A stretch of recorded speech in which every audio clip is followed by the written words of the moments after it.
For centuries, the same question echoes through European history. Why were Jewish communities expelled again and again? From England, from France, from Spain, from Portugal, from city after city, empire after empire? This was not one event, it was a pattern. To understand it, we must return to medieval Europe, a world ruled by kings, crowns, and the church. At the time, Christian doctrine strictly prohibited charging interest on loans. Money could be lent, but profit from money itself was considered sinful.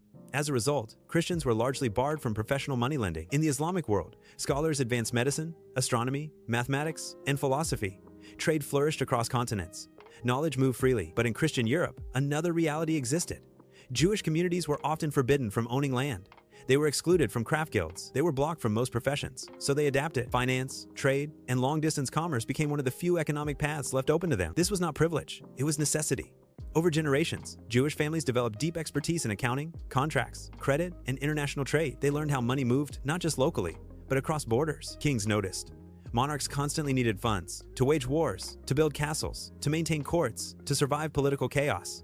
And so, rulers borrowed.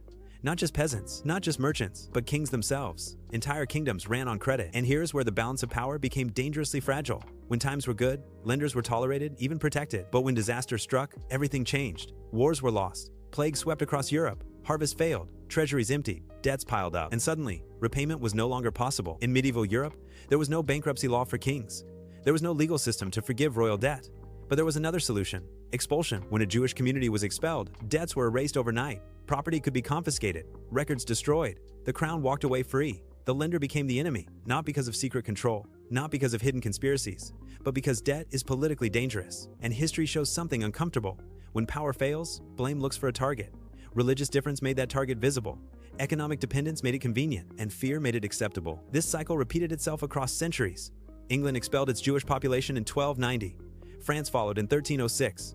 Parts of Germany soon after. Spain and Portugal did the same at the end of the 15th century. Each time, the justification sounded different: religion, loyalty, rumors, accusations. But beneath the surface, the economic pattern remained eerily consistent. When states needed money, Jewish lenders were protected. When states collapsed, Jewish communities were sacrificed. This does not mean Jewish communities controlled Europe. It means they were trapped inside its financial contradictions. Needed but never fully accepted. Essential but always vulnerable. History is often told as a battle between good and evil. But reality is more disturbing.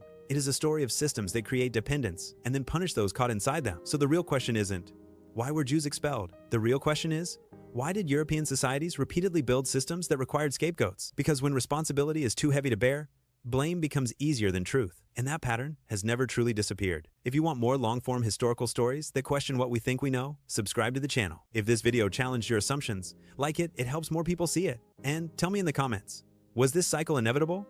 Or could history have chosen a different path?